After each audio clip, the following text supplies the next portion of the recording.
রায়পুরা উপজেলাবাসী আসসালামু আলাইকুম।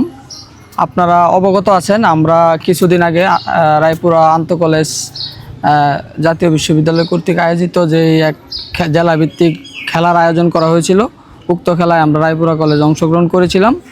আপনারা জানেন রায়পুরা কলেজের আমাদের 15 জন 16 জন খেলোয়াড় কাগজপত্র জমা দিয়েছিল খেলার জন্য, কিন্তু কর্তৃপক্ষের ব্যর্থতার কারণে তারা 11 জন করে রেজিস্ট্রেশন করেছে এবং আমরা 11 জন প্লেয়ার নিয়ে খেলার জন্য প্রিপারেশন নিতে হয়েছে। কিন্তু আমাদের প্লেয়ার আমাদের রিজার্ভে ছিল, কিন্তু তাদের ব্যর্থতার কারণে তারা খেলায় অংশগ্রহণ করতে পারেনি। এটা তাদেরই ব্যর্থতা। তারপরে ওভারঅল এইসব দিক বাদ দিয়ে আমাদের যে সময় খেলা স্টার্ট হয় তখন আমরা খেলা শুরু করার পরে আমরা প্রথম ফুটবল সকাল 8টার সময় আমরা সবাই আসছি। আসার পরে এই রোদের মধ্যে আমাদের খেলাটা শুরু হয়েছে 12টার সময়। 12টার পর থেকে আমরা 1 ঘন্টা ফুটবল খেলছি এই রোদের মধ্যে। অনেক কষ্ট করে আমরা ফুটবল খেলায় আমরা 10 জন অংশগ্রহণ করেছি। 10 জন নিয়ে শিবপুর উপজেলাকে শহীদ আসাদ কলেজকে হারাতে সক্ষম হয়েছিলাম।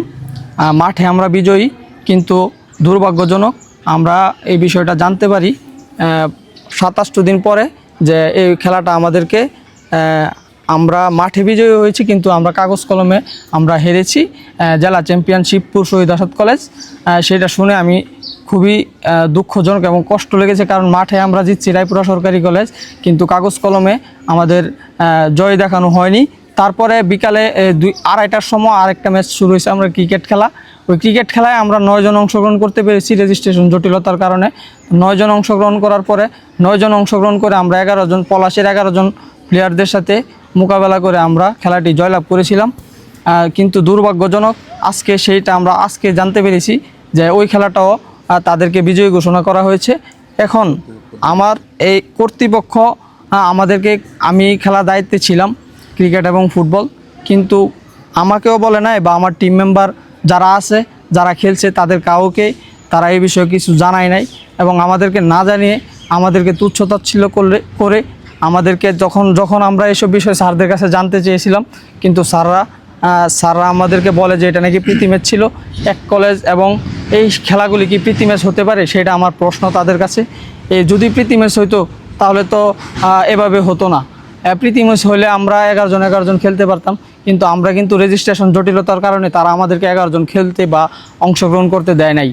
তো কর্তৃপক্ষের দায়ভারের কারণ কেন কর্তৃপক্ষ খেলাটা ওই কলেজকে বিজয়ী ঘোষণা করলো, সেটা আমাদের দাবি, জোর দাবি। এবং আমাদের অত্যন্ত কষ্ট এবং দুঃখজনক বিষয় হচ্ছে আমরা এত কষ্ট করে খেলার পরেও আমরা কাগজ কলমে চ্যাম্পিয়ন হতে পারি নাই। কেন চ্যাম্পিয়ন হতে পারি নাই, কেন আমরা মাঠে চ্যাম্পিয়ন হওয়ার পরেও আমরা কেন চ্যাম্পিয়ন না, সেটা প্রশ্ন থেকে যায়। রায়পুরা উপজেলাবাসীর কাছে আমার আকুল অনুরোধ, আপনারা এই বিষয়টা একটু দেখবেন এবং তাদেরকে অবশ্যই এ বিষয়ে আমি আশা করি তারা সুষ্ঠু জবাব দিবেন। তারপর আরেকটা ঘটনা, আমরা যখন স্যারদেরকে বললাম যে স্যার এমন আমরা খেললাম কষ্ট করে, তো এখন খেলাটা কিভাবে ওরা চ্যাম্পিয়ন হয়, তখন স্যার আমারে বলে যে এটা প্রীতি ম্যাচ ছিল, ওইটা খেলাই হইতো না, কিন্তু তোমাদেরকে দিছি, তোমরা ঢাকা যাইতে পারবা না। কিন্তু আমার প্রশ্ন, আমরা ঢাকা যাই না যাই, কিন্তু আমরা এত কষ্ট করে জয়ী হওয়ার পরে তারা কিভাবে আমাদের খেলাটা অন্য কলেজকে তারা দিয়ে দেয়, সেটা আমার প্রশ্ন। এবং রায়পুরা কলেজের তারা যে মান কিভাবে অক্ষুণ্ণ, এবং রায়পুরাবাসীর চিন্তা তারা কখনো করে নাই, সেটা আমি বুঝতে পেরেছি তাদের কার্যকলাপে। এবং আমরা যে সময় 2টা ম্যাচ বিজয়ী হয়েছি, আমাদেরকে কেউ অভিনন্দনও জানায় নাই। তো আসলে সর্বোপরি মিলায় আমরা খুবই দুঃখিত এবং হতাশ যে এই বিষয়টা নিয়ে, যে আমরা এত কষ্ট করে খেলার পরেও কেন আমরা আজকে ঢাকা যেতে পারিনি। এই খেলাটা হয়তো অনেকের স্বপ্ন, ঢাকা গিয়ে খেলা, এবং এটা হয়তো অনেকের একটা সুযোগও হতে পারে ভালো ভালো ক্লাবে খেলার বা ক্যারিয়ার করার, কিন্তু স্যারদের এই ব্যর্থতার কারণে স্যাররা এটাকে কোনো কেয়ারই করেনি। কেন কেয়ার করেনি সেটা ঊর্ধ্বতন কর্তৃপক্ষের কাছে আমাদের জানতে চাওয়া। তারপরে আমাদের যে খেলাটা হয়েছে আপনারা হয়তো দেখেন নাই, কিন্তু ওইখানে যে সেই গিয়ার্স খুবই নিম্নমানের গিয়ার্স আমাদেরকে দিয়েছে। আমরা এবং অনেকে নিজের ব্যক্তিগত গিয়ার্স দিয়ে আমরা খেলাটায় অংশগ্রহণ করেছি।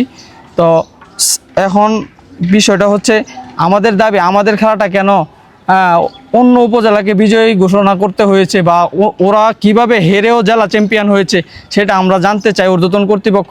এ ব্যাপারে আপনাদের দৃষ্টি কামনা করছি।